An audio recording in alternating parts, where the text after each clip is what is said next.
Monsieur le ministre, Mesdames et Messieurs les députés, chers collègues, je suis très heureux d'ouvrir cette nouvelle réunion de la délégation aux Outre-mer de l'Assemblée nationale qui se déroule à la fois en présentiel et par visioconférence et qui fait l'objet d'une diffusion directe sur le portail de l'Assemblée nationale. La vidéo sera ensuite disponible à la demande. Nous accueillons aujourd'hui le Premier ministre, ministre d'État, ministre des Outre-mer, M. Manuel Valls, pour une séquence d'ordre général qui porte, je le précise, sur l'ensemble du spectre ultramarin. Je vous annonce d'ores et déjà que nous accueillerons de nouveau M. le ministre Valls le mardi 6 mai pour une autre audition qui sera cette fois spécifiquement consacrée à la Nouvelle-Calédonie. Monsieur le Premier ministre, comme vous le savez, l'année 2024 a été marquée par de nombreux événements marquants qui ont à plusieurs reprises placé les Outre-mer au cœur de l'actualité nationale. Après les émeutes qui ont touché lourdement la Nouvelle-Calédonie, Kanaki, c'est le mouvement social de contestation contre la cherté de la vie qui a secoué la Martinique. Et l'année s'est terminée de manière dramatique par le passage dévastateur du cyclone Chido à Mayotte. Le début de l'année 2025 a ainsi été placé sous le signe de la solidarité avec les Mahorais et les Mahoraises.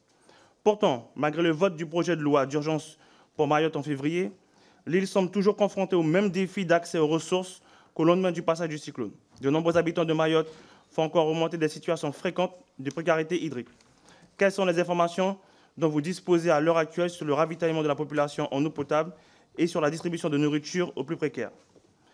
Par ailleurs, l'article 35 de la loi d'urgence précisait que le gouvernement remettrait au Parlement, dans le mois qui suivrait le vote de la loi, un bilan exhaustif de la catastrophe incluant le nombre de personnes décédées, disparues, blessées et amputées lors du passage du cyclone Chido. Quand ce rapport sera-t-il remis au Parlement? Peu de temps après Chido, c'est un autre cyclone qui a fait des milliers de sinistrés à La Réunion.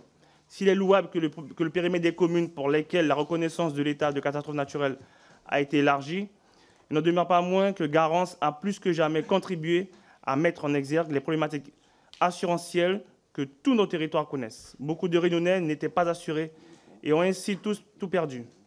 Envisagez-vous d'étendre le fonds Barnier aux non-assurés réunionnais et plus globalement, quelles actions entendez-vous mener pour contrer le mouvement de désengagement des compagnies d'assurance outre-mer? Pour terminer, j'aurais souhaité que vous puissiez revenir sur les volontés clairement manifestées aussi bien dans les territoires du Pacifique que de l'Atlantique qu'il y ait des bougies en matière statutaire et institutionnelle. La Polynésie, par exemple, a fait part de sa volonté d'obtenir un nouveau statut tandis que la Guyane en a d'ores et déjà validé un. Par ailleurs, le président de la République avait mandaté 2 personnes qualifiées d'experts pour travailler sur un rapport sur les évolutions institutionnelles. Certaines de leurs propositions ont fuité dans la presse, mais pourtant, malgré nos demandes répétées auprès des différents services et auprès du vôtre, aucun député n'a pu poser les yeux sur ce rapport à ce jour, ce qui paraît hautement anormal. Quand comptez-vous communiquer ce rapport aux parlementaires? Enfin, et j'en terminerai là, la question de l'égalité des droits entre l'outre-mer et l'Hexagone est fondamentale. Son effectivité passe notamment par la fin de l'inapplicabilité de la Charte sociale européenne aux territoires ultramarins. Répondant à une question de mon collègue Khalifé mercredi dernier, le ministre de l'Europe et des Affaires étrangères a indiqué que les réparations de cette injustice étaient en cours. Il a ajouté s'être entretenu avec vous à ce sujet.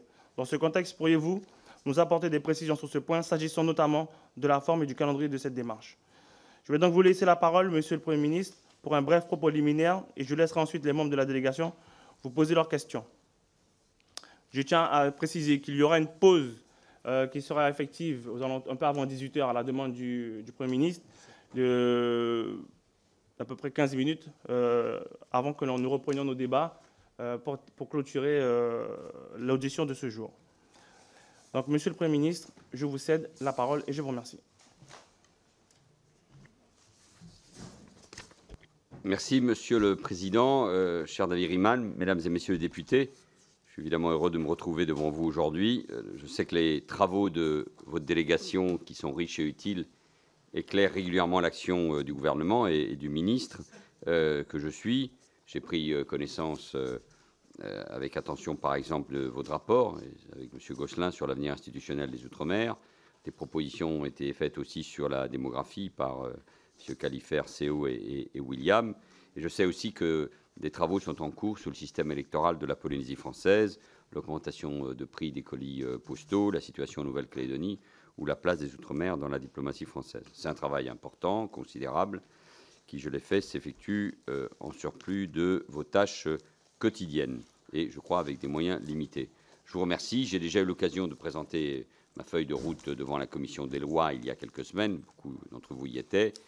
Aussi, je serai aujourd'hui encore plus court pour laisser surtout la place à nos échanges. Je veux néanmoins redire, pour commencer, qu'il est vrai que nous devons retrouver une vision politique, et elle s'articule, je ne cesse de le répéter, autour de la question posée par votre collègue Evelyne Kerbidi au Premier ministre à l'issue de la déclaration de politique générale. Qu'est-ce que la France d'outre-mer? L'outre-mer, ce sont d'abord, vous l'avez dit, des urgences à gérer. Celle qui m'est apparue immédiatement à mon entrée en fonction, c'est la situation de Mayotte après Chido. J'ai eu l'occasion de m'exprimer à de nombreuses reprises devant votre Assemblée sur ce sujet. J'ajoute à cet égard que le rapport que le gouvernement doit remettre au Parlement dans le cadre de la loi d'urgence, vous venez d'y faire allusion, sur le bilan exhaustif de la catastrophe, sur le nombre de personnes décédées, disparues, blessées ou amputées lors du passage de Chido, vous sera transmis comme prévu dans les prochaines heures. Une question uniquement d'heure, j'ai eu l'occasion de le viser aujourd'hui même. En ce qui concerne le premier temps de la réponse, la situation, trouvons un mot, a été stabilisée. Cela ne signifie pas que tout est réglé, loin de là. Des difficultés en matière d'eau, en effet, et de vivres se sont encore présentées récemment, et elles sont insupportables, surtout, mais pas seulement, en période de Ramadan. Je peux vous assurer que je suis mobilisé, que tout le monde est mobilisé sur place pour garantir des livraisons régulières de nourriture et d'eau. L'adoption définitive du projet de loi d'urgence, il y a maintenant un mois, a été une étape décisive pour engager le deuxième temps, la reconstruction. Mais sans mesures plus structurelles, nous reconstruirons Mayotte sur du sable. C'est pourquoi j'ai voulu engager au plus vite la troisième étape, appelons-la celle de la refondation. Le projet de loi de programmation a été transmis en Conseil d'État après plusieurs phases de concertation avec les élus locaux, concertations qui se poursuivent d'ailleurs encore. Je rencontrerai par visioconférence ce jeudi l'ensemble des parlementaires et des élus de Mayotte. Ce projet de loi sera présenté en Conseil des ministres à la fin du mois d'avril et discuté en mai au Sénat et en juin à l'Assemblée, si tout va bien. Il visera le développement économique, social et éducatif du territoire sur de nouvelles bases et posera des mesures fermes pour lutter contre les fléaux de l'immigration illégale et de l'habitat illégal. La deuxième urgence, c'est la Nouvelle-Calédonie. Nous sommes en effet à un moment décisif, historique. Seul le dialogue permettra de reconstruire un projet commun et partagé et d'imposer la paix civile. Je pense que nous avons recréé, mais je suis extrêmement prudent, modeste, nous avons recréé les conditions de ce dialogue à la fin du mois de février lors de mon premier déplacement. Tout est fragile, mais j'y retourne sur place dès ce jeudi. J'espère qu'à partir de samedi, nous pourrons entamer de véritables négociations politiques. Je ne m'attarde pas davantage sur ce sujet, car je sais que vous m'auditionnerez, vous venez de le dire, sur la situation en Nouvelle-Calédonie au début du mois de mai. J'aurai alors davantage, je l'espère, de précisions à vous donner, et je l'espère de bonnes nouvelles à vous annoncer, mais je répondrai évidemment à vos questions. La troisième urgence qui appelle aussi des réponses structurelles, c'est celle de la vie chère. Je n'ai pas besoin de revenir sur le constat, vous le subissez au quotidien. La situation est insoutenable pour nos compatriotes ultramarins, parce que c'est une véritable fracture sociale qui met en péril la cohésion sociale et l'intégrité même de notre nation, et son rapport d'ailleurs avec la France. Il y a eu le temps des mots, il devait être prononcé, je l'ai dit à plusieurs reprises. Oui, le partage et la chaîne de valeur outre-mer ne sont pas équitables. Oui, il y a des grands groupes très performants, mais qui jouent parfois un rôle d'étouffement de l'économie et à travers elle des populations. Mais il doit venir surtout le temps de l'action. Je l'ai dit lors de mon déplacement aux Antilles il y a quelques jours, il nous faut un plan de bataille complet qui s'attaque méthodiquement à tous les facteurs expliquant la cherté de la vie. J'ai annoncé que je présenterai un projet de loi dédié d'ici à l'été. Je consulte évidemment aussi les parlementaires. Je m'inspire des PPL qui ont été adoptées, comme celle présentée par Mme Bellet, mais je n'attendrai pas non plus ce moment pour agir. J'envisage de mobiliser officiellement et clairement les préfets sur le sujet, d'en faire une des priorités de leur action. Il faut donner des moyens, évidemment, notamment à l'autorité de la concurrence. Je veux aussi très rapidement réunir les acteurs de la distribution et les transporteurs pour leur demander des engagements forts et concrets. Ce sujet est l'un des plus déterminants, parce qu'il devient, ai-je besoin de vous le dire, un catalyseur de la rupture de confiance, je le disais, entre les Outre-mer et l'Hexagone. Il est notre marge de manœuvre la plus importante et la plus concrète, pas la seule, pour changer la vie de nos compatriotes. Il impacte aussi les questions régaliennes, car si je condamne avec la plus grande fermeté toutes les violences, je sais aussi qu'il n'y a pas d'ordre sans justice. Les Outre-mer, ce sont aussi, deuxièmement, des actions fortes sur des sujets trop longtemps laissés de côté ou qui perdurent. La situation sécuritaire, par exemple, est très inquiétante. À Mayotte, l'ultraviolence nourrie par l'immigration clandestine met l'archipel à genoux. Le narcotrafic menace de faire s'effondrer la Guyane et les Antilles. Le constat dressé par les acteurs de la sécurité que j'ai rencontrés, par exemple, la semaine dernière en Guadeloupe et en Martinique, m'inquiète beaucoup, et le mot est faible. Nous ne devons pas laisser les Antilles devenir le terrain de jeu des trafiquants en tout genre. Et je souhaite un sursaut sur ce sujet qui concerne toute la France. Vous êtes en plein débat sur ces sujets, et toute l'Europe, car les Antilles sont d'abord une porte d'entrée vers l'Hexagone et le continent européen.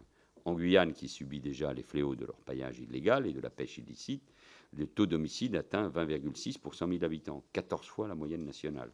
L'insécurité progresse même dans des zones qui étaient jusqu'alors épargnées, comme Saint-Martin et Saint-Barthélemy. L'intégrité des territoires ultramarins est donc remise en cause aussi par les ingérences étrangères, en provenance notamment de l'Azerbaïdjan. Et j'appelle, j'ai déjà eu l'occasion de le souligner, les représentants de la nation que vous êtes à condamner fermement et unanimement ces pratiques et à refuser toute complaisance avec les autorités de Bakou. Et à ceux qui se rendent dans des cénacles anti-France, je veux dire que je ne juge pas de leurs convictions, et qu'en participant à ces initiatives, ils ne sont que les pions d'un jeu diplomatique qui n'a qu'un seul but, nous affaiblir tous.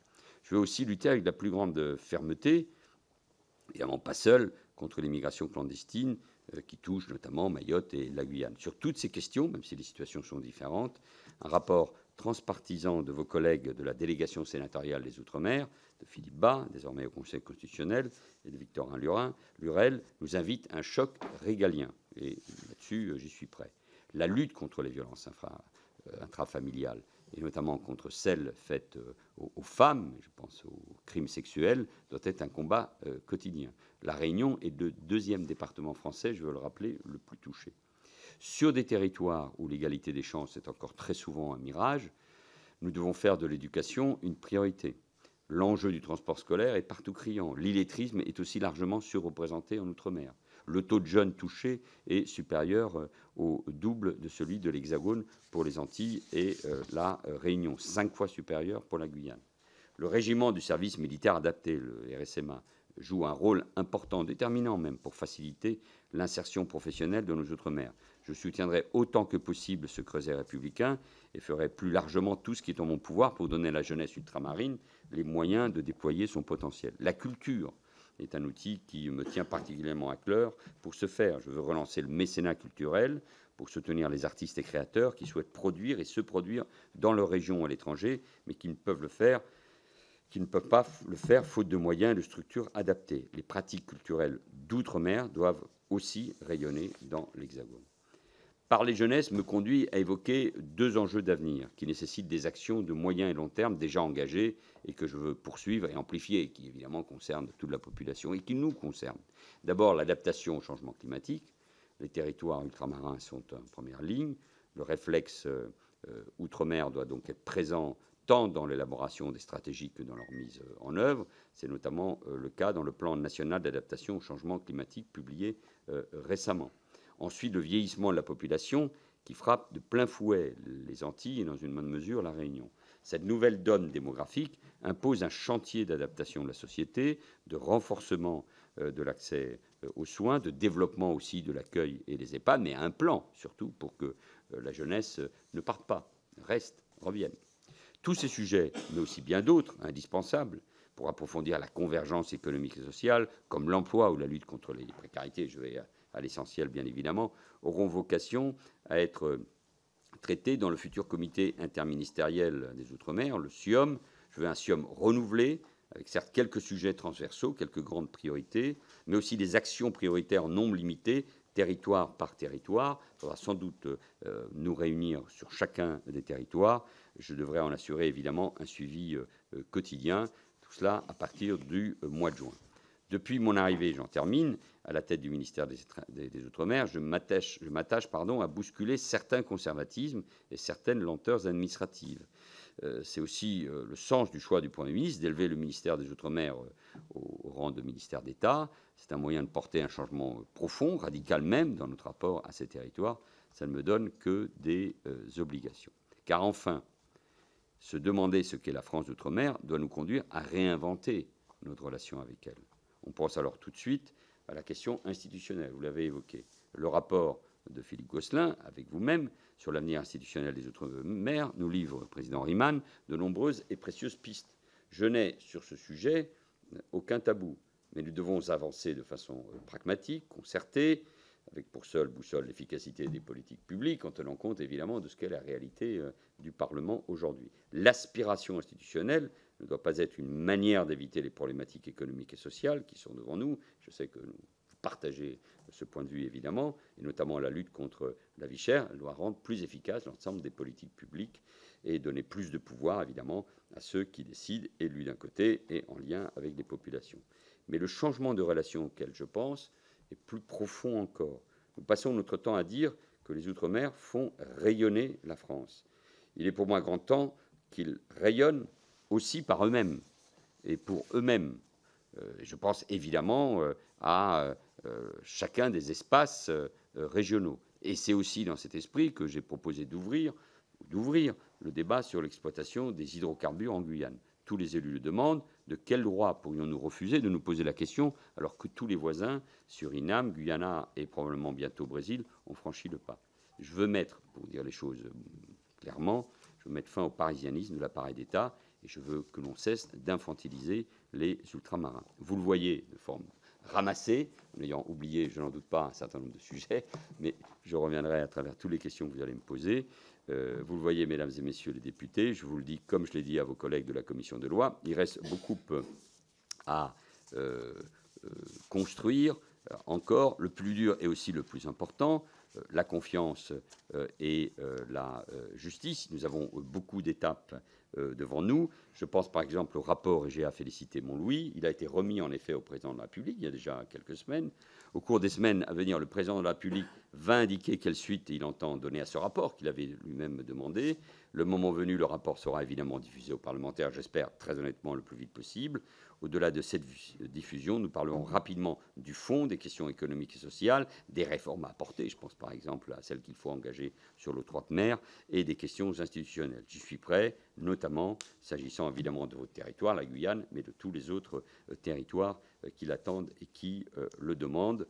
Je pense que nous devons être capables d'être à ces rendez-vous. Nos compatriotes ultramarins se sentent trop souvent comme des Français entièrement à part. Et je veux, si je peux résumer mon ambition d'un mot, je veux enfin qu'ils puissent se sentir Français à part entière.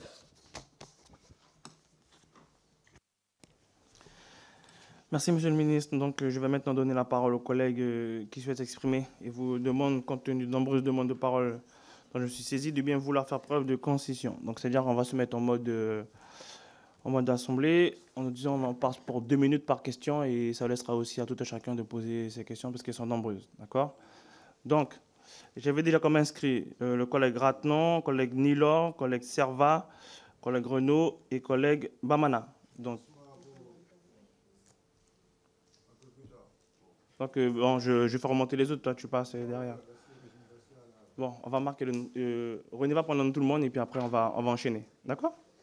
Ami? Je réponds à chaque fois, c'est ouais. À 17h? Ok. Bon. Mais ça va demander si les collègues sont d'accord pour... Comme elle a des rendez-vous à 17h, si vous êtes d'accord pour changer, vous me dites. Donc les collègues sont OK pour que tu commences. Donc collègue Bellé, tu as 2 minutes. Oh, vous êtes trop gentil, merci beaucoup.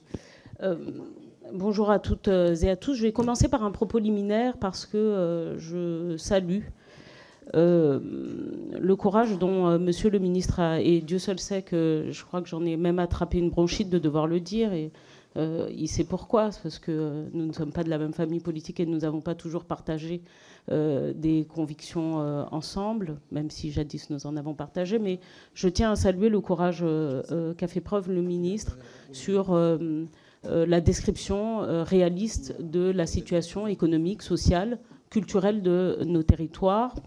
Et dans le cadre de mon propos liminaire, je tiens aussi à condamner avec la plus grande fermeté un certain nombre de propos qui se déversent dans des torchons, des daubes, je les appelle, parce qu'ils ne sont ni faits ni à faire, ni consistants, ni opérationnels, et ils viennent mettre un coup de pied dans ce qui est la représentation nationale et la représentation de l'État, qui est inadmissible.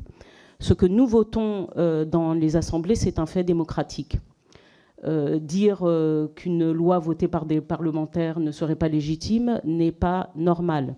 Et aujourd'hui, nous avons des papiers anonymes qui sont portés par des sites conservateurs qui veulent faire croire que l'action de la représentation nationale et l'écoute qui peut être celle de l'État ne sont pas légitimes à représenter l'amour de nos territoires, pour lesquels ces mêmes personnes n'ont certainement pas l'exclusive.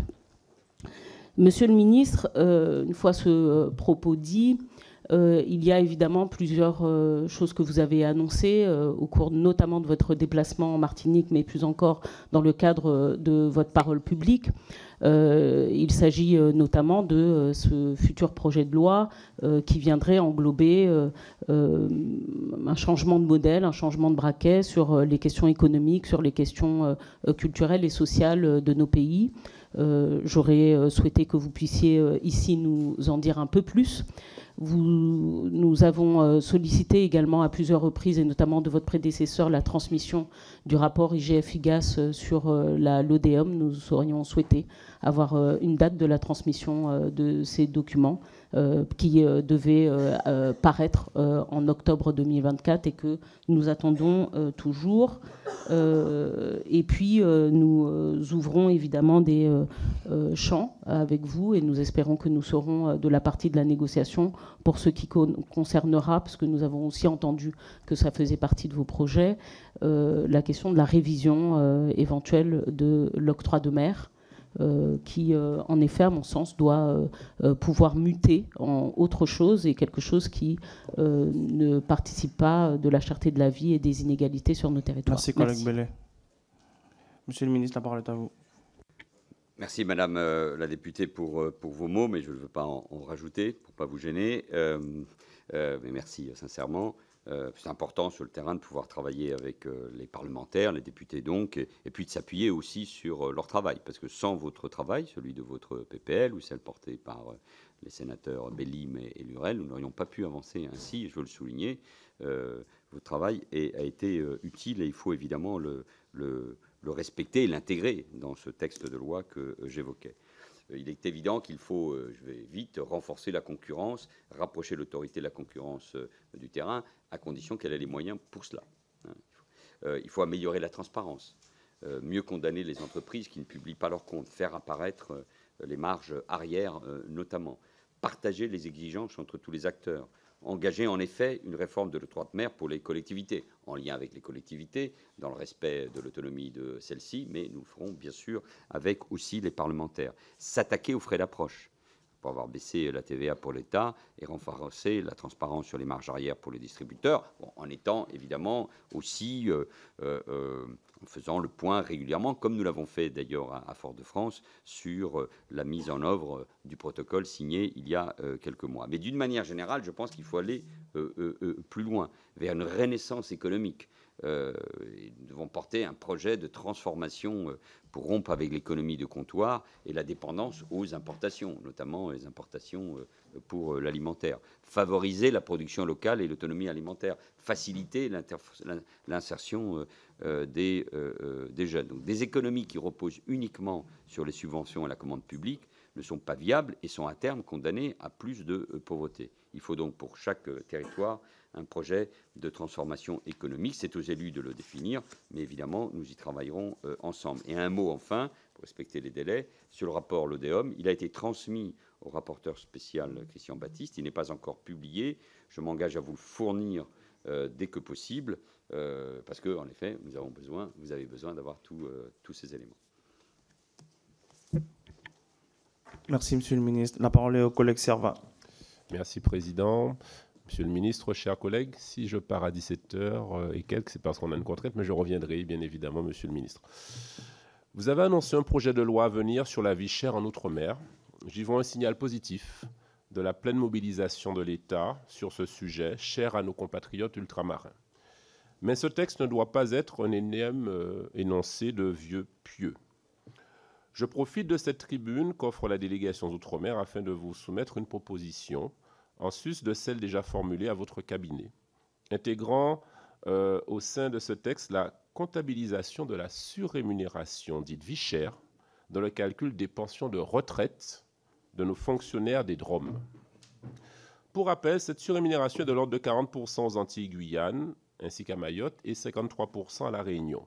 Cette surcotisation n'a rien de fantaisiste car elle compense le coût de la vie sur place, largement supérieur à celui de l'Hexagone, selon les chiffres de l'INSEE, notamment sur les produits alimentaires, 42% en Guadeloupe, notamment par rapport à la France hexagonale, mais c'est pareil pour ailleurs. Arrivés au stade du départ à la retraite et n'ayant pas cotisé sur cette surrémunération vie chère tout au long de leur carrière, nombre de retraités de la fonction publique vivent un déclassement et s'enlisent dans des situations économiques précaires. L'absence de cotisation des fonctionnaires des DROM sur cette surrémunération dans le calcul du montant de leur pension de retraite relève donc d'une véritable anomalie. Des retraités qui ne font qu'un repas par jour, qui renoncent à se soigner, qui sont expulsés de leur logement après des années de dur labeur, cela n'est pas digne de la 7e puissance mondiale. J'ai rencontré avec d'autres, il y a quelques mois, les représentants syndicaux des 3 versants de la fonction publique en Guadeloupe et qui appellent de pied ferme cette réforme. Mes collègues Lenormand, Mathiasin, Sanquer et moi déposerons une proposition de résolution sur ce sujet très bientôt. Monsieur le ministre, nous attendons votre avis tout à fait intéressant sur ce sujet. Je vous remercie. Merci, collègue Servat. Monsieur le ministre. L'occasion, monsieur le député Servat, d'évoquer ces sujets qui sont des sujets lourds, bien évidemment, mais c'est vrai que la vie chère ne disparaît pas au moment de l'arrivée à la retraite.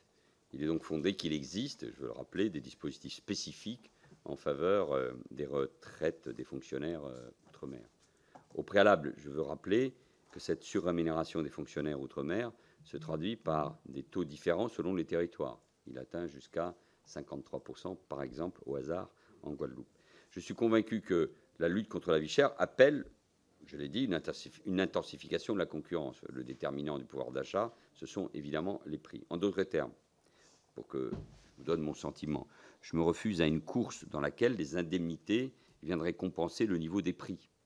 Ce qui alimenterait l'inflation continuerait à revaloriser ces indemnités, générer une nouvelle inflation, et ainsi de suite. J'ai bien compris la manière de vous poser les problèmes, mais nous devons aussi lutter contre la vie chère. Enfin, je porte en tout cas une ambition de maîtrise des prix, et vous l'avez dit, j'entends défendre un projet de loi ayant cet objet. Il ne peut pas être proclamatoire, il doit avoir évidemment des dispositifs efficaces. Et puis je suis évidemment attentif au sujet des retraites.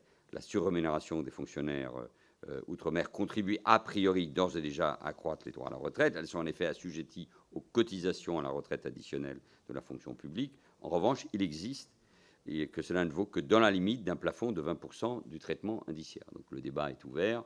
J'imagine que mes collègues du gouvernement qui suivent ces questions alimenteront le débat et nous aurons l'occasion à votre disposition pour poursuivre l'approfondissement de ce sujet. Guadeloupe, pardon. Je dis 53. Vous aviez écrit Guadeloupe.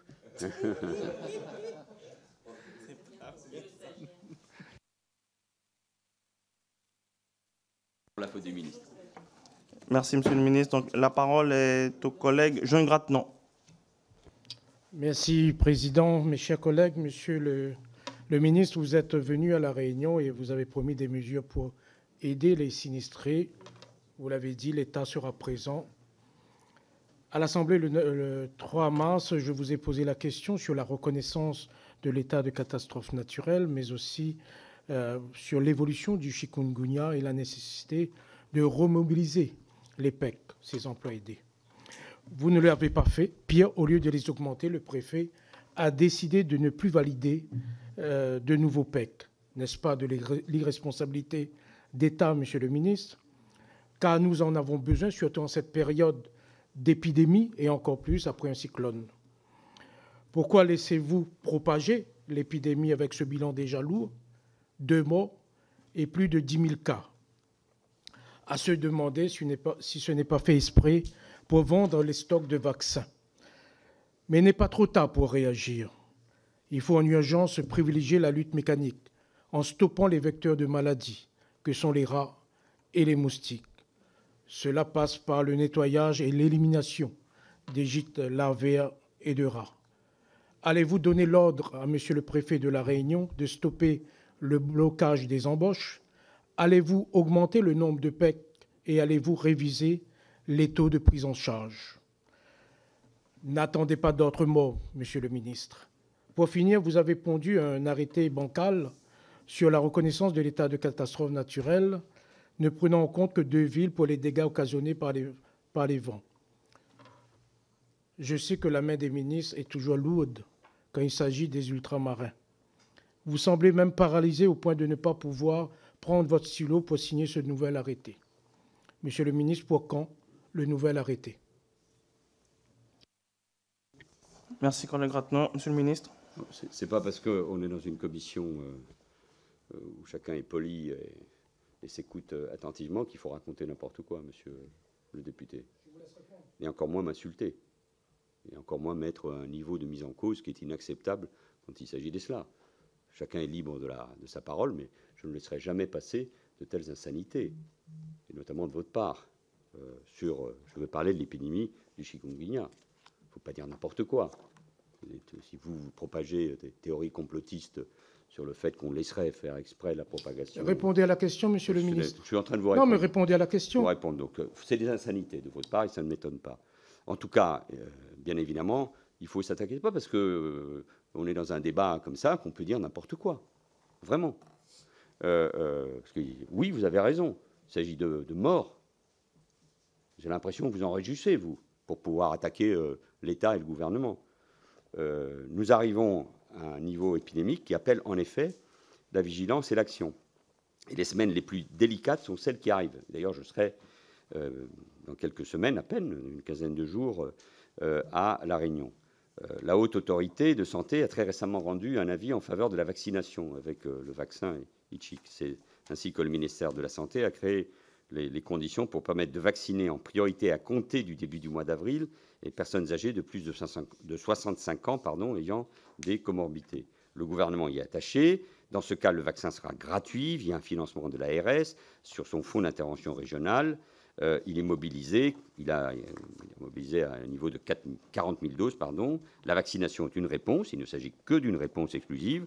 Les mesures de prévention sont évidemment plus que jamais indispensables. Il faut insister sur ce point. Et je veux dire évidemment à chacun que le représentant de l'État sur place est totalement mobilisé. Et je réponds sur un autre sujet, qui est l'arrêté de catastrophe naturelle. Il est signé, il va être publié dans les prochains jours, aucune main ne tremble. Et c'est moi, après la publication du premier arrêté qui était insatisfaisant, qui est demandé qu'il soit complété avec les éléments de Météo France, après un premier arrêté d'urgence pour que toutes les villes soient concernées. Et je continuerai à travailler notamment avec les présidents d'exécutifs et avec les maires concernés à ce qu'on suive maintenant la mise en œuvre, on en reparlera peut-être à l'occasion d'une autre question, de ce que j'avais annoncé pour répondre aux conséquences terribles, là vous avez bien raison, de ce cyclone.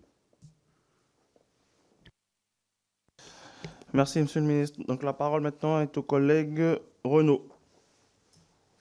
Oui, merci monsieur le président.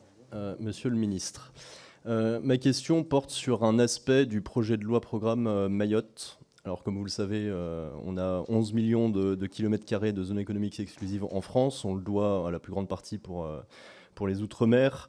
Alors certes, il y a eu un renouvellement en cours des capacités de surveillance maritime de ces eaux avec 10 patrouilleurs océaniques, 6 patrouilleurs outre-mer qui sont en cours de livraison. Mais de façon générale, la couverture des zones de surveillance maritime reste insuffisante. On estime que c'est 68% de ces zones qui sont couvertes par les moyens de surveillance français, et c'est particulièrement le cas à Mayotte. Et pourtant, ce serait absolument indispensable d'avoir un patrouilleur outre-mer dans les eaux de Mayotte, pour contrôler l'immigration illégale et même au-delà des zones Mayotte pour affirmer la souveraineté française autour des îles éparses dans le canal du Mozambique, qui est une zone très stratégique. Or, actuellement, Mayotte n'a pas les capacités d'accueil d'un patrouilleur d'outre-mer parce que le port de Longoni n'est pas dimensionné pour ça. Ça coûterait environ 100 millions d'euros de dimensionner, enfin, selon les déclarations d'une de vos prédécesseurs, pour redimensionner et en faire une base navale. Alors ça, c'est un dossier qu'au Rassemblement national, on a porté, mais enfin, on n'a pas été les seuls à porter ce sujet. Et on a bien noté que vous avez fait une déclaration plutôt favorable récemment à la construction d'une nouvelle base navale. Alors la question, c'est est-ce que ce sera inclus dans le projet de loi de programme Mayotte ou plus tard éventuellement dans le budget. Est-ce que vous confirmez cette position? Et puis, est-ce qu'il y aura, en tout cas, est-ce que vous êtes favorable à l'envoi d'un POM à plus longue échéance à Mayotte? Merci, collègue Renaud. Monsieur le ministre, la parole est à vous. Monsieur le député, rapidement, je suis favorable à tous les moyens que le ministère de l'Intérieur ou le ministère de la Défense mettront en œuvre. Ils en mettront beaucoup et nous allons continuer à renforcer les moyens pour lutter contre l'immigration illégale, pour protéger aussi évidemment nos intérêts stratégiques. Pour cela, et c'est évidemment intégré dans le texte de loi, nous allons, je reprends les déclarations que j'ai faites en commission de la Défense, où j'étais auditionné il y a quelques jours, nous allons renforcer le port de Longoni, avec un certain nombre de dispositifs dans lesquels l'État doit jouer un rôle de plus en plus important, parce que ce port doit jouer un rôle important, stratégique, pour utiliser de nouveau le mot sur le plan économique, en lien avec l'espace régional, Madagascar, Maurice, évidemment l'Afrique de l'Est. Donc il a besoin d'investissements très important, et nous allons aussi, pour les raisons qui ont été évoquées par vous-même, renforcer la base navale. C'est les mots que j'ai utilisés et que je réitère devant vous et qui sont en effet dans les objectifs que nous devons nous donner. Je suis convaincu que Mayotte doit maintenant plus que jamais être soutenue par l'État et donc renforcer son port, à la fois pour les raisons économiques et de défense qui ont été évoquées. Merci, monsieur le ministre. La parole est à la collègue Bamana. Merci, Monsieur le Président, chers collègues députés, mesdames et messieurs. Les sujets sont nombreux pour Mayotte, mais aujourd'hui, Monsieur le ministre, j'ai souhaité vous interpeller sur un sujet qui préoccupe énormément les Mahorais suite à Chido. Depuis plusieurs semaines, les Mahorais sont confrontés à une situation à la fois inédite et inacceptable. Leurs proches, décédés en métropole, ne peuvent pas être rapatriés à Mayotte. En effet, depuis le cyclone Chido, la compagnie aérienne Aerostral, seule habilitée à assurer ces transports, refuse d'effectuer les rapatriements des défunts car elle a fait le choix, je cite le témoignage des familles, de prioriser le transport des denrées alimentaires et des matériaux de construction. Fin de citation. Pendant ce temps, les familles endeuillées sont facturées 70 à 100 euros par jour pour garder les corps dans les chambres mortuaires en attendant de trouver une place pour le rapatriement à Mayotte. Cette situation plonge les familles dans une grande souffrance qui s'ajoute à leur deuil.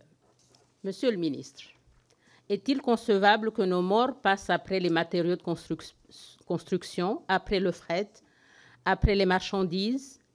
Je me fais aujourd'hui la porte-voix des Mahorais endeuillés pour relayer leurs cris d'alarme. Ils ne demandent qu'une chose, enterrer dignement leurs morts sur leur terre à Mayotte. Le transport des défunts n'est pas un luxe, c'est un droit fondamental, un devoir moral. Monsieur le ministre, que répondez-vous à ces familles?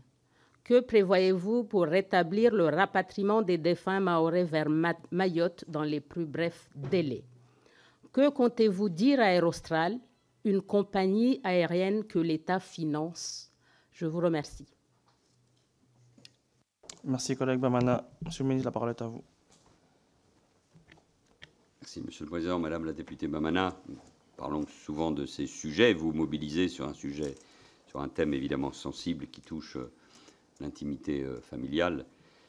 Il revêt une importance particulière pour nos compatriotes mahorais qui déjà ont bien des défis à affronter et qui souhaitent vivre leur deuil à Mayotte. Quelques cas spécifiques ont été signalées par vos soins, par Mme Youssoufa aussi, à mon cabinet. Des solutions ont pu être trouvées au cas par cas. Et il faut réfléchir en effet à un mode opératoire pérenne. Les compagnies aériennes que vous avez évoquées, Air Austral ou Corsair, se sont montrées disponibles pour chercher des solutions malgré les contraintes logistiques.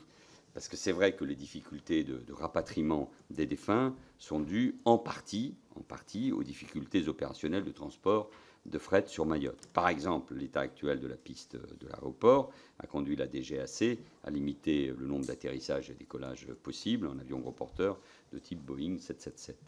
Pardonnez-moi pour ces considérations techniques sur un sujet de ce type. Le Boeing 777 est le principal aéronef d'Air Austral pour acheminer du fret en quantité importante. Les capacités des Airbus de 220 effectuant la liaison Réunion-Mayotte, je ne me trompe pas, sont beaucoup plus limitées.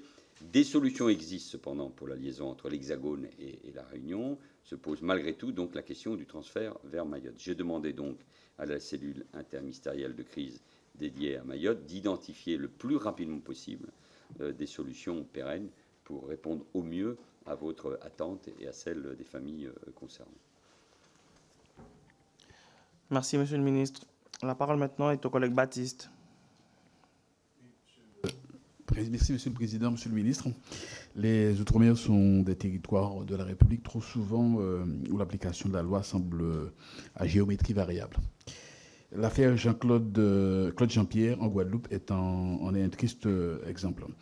4 ans après son décès, des suites d'une interpellation brutale par les forces de l'ordre, l'enquête a été marquée par des lenteurs et un non-lieu requis malgré les expertises accablantes. Ce cas n'est pas isolé. Trop souvent, les victimes ultramarines de violences policières voient leur quête de justice entravée par des procédures interminables, des quêtes biaisées et des enquêtes biaisées et un manque de considération de la part des institutions. Cette lenteur judiciaire, cet apparent manque de volonté d'aboutir à des procès équitables sont observés dans un autre domaine, celui des violences faites aux femmes, dont vous avez évoqué tout à l'heure. En Outre-mer, les chiffres sont alarmants. Les délais d'instruction sont trop longs, les mesures de protection tardives ou inefficaces. Les femmes victimes doivent trop souvent choisir entre subir ou fuir dans la précarité. La loi existe, mais son application semble lacunaire, avec des dispositifs d'accompagnement et de protection insuffisants. Monsieur le ministre, comment justifier qu'en 2025, un citoyen ultramarin puisse avoir moins d'accès à la justice qu'un citoyen de l'Hexagone? Vous imaginez comme les procédures sont longues ici et bien elles sont 2 fois plus longues chez nous. Pourquoi les affaires comme celle de Claude Jean-Pierre, où la responsabilité des forces de l'ordre est mise en cause, peinent-elles encore tant à obtenir un procès? Pourquoi les victimes de violences ne peuvent-elles pas bénéficier de mesures de protection rapides et efficaces alors même que la loi le permet? Quelles actions concrètes comptez-vous mettre en place pour garantir une égalité réelle devant la justice sur l'ensemble du territoire national afin que les ultramarins cessent d'être des citoyens de seconde zone face aux violences et aux lenteurs judiciaires? Merci. Merci, collègue Baptiste. Monsieur le ministre, la parole est à vous. Merci, Président.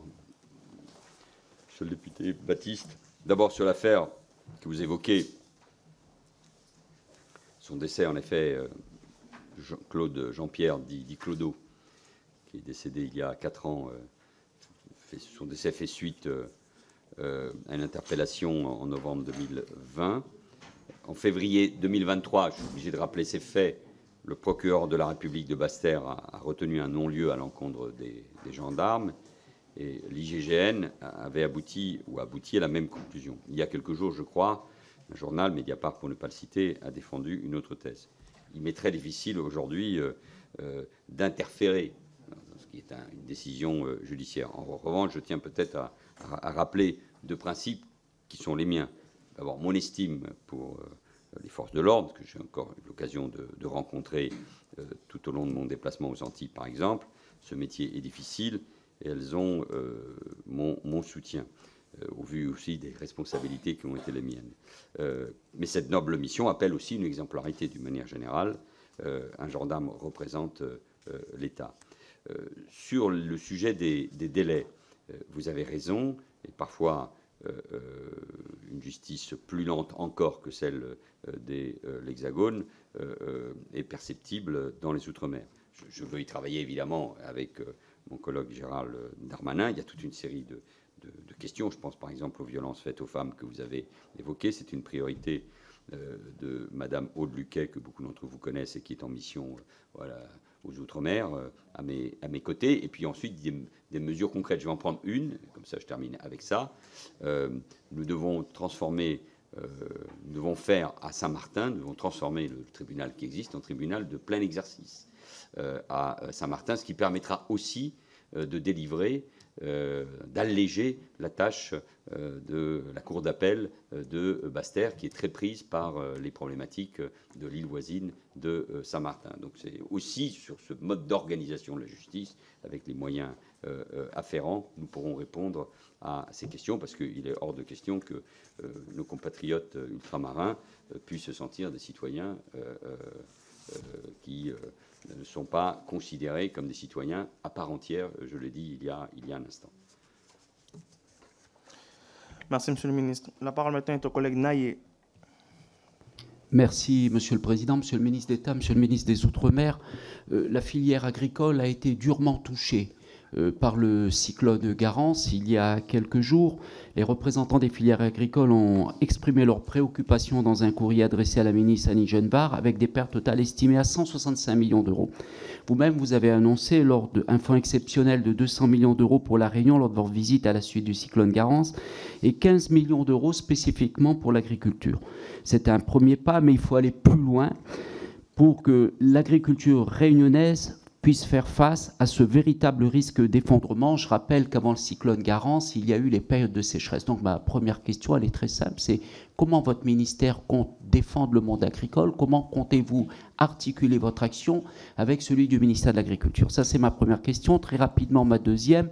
Le 12 mars 2025 a été publié au journal officiel le fameux arrêté reconnaissant l'état de catastrophe naturelle. C'était un arrêté pris dans la procédure accélérée qui ne concernait que 2 communes. Vous avez fait ce qu'il fallait faire, Monsieur le ministre, et je vous en remercie, puisque 10 communes supplémentaires ont été rajoutées, ce qui porte au final à 12 la liste des communes reconnues comme sinistrées du fait d'événements cycloniques, à 22 la liste des celles sinistrées pour inondation et coulées de boue, et 19 celles sinistrées du fait des phénomènes liés à l'action de la mer. Mais, Monsieur le ministre, il y a un mais, il y a un type de sinistre qui n'a pas été encore pris en compte, c'est celui des glissements de terrain. Celui des glissements de terrain. À l'heure où je vous parle, aucune commune réunionnaise ne s'est vue reconnaître ce type de sinistre dans l'arrêté.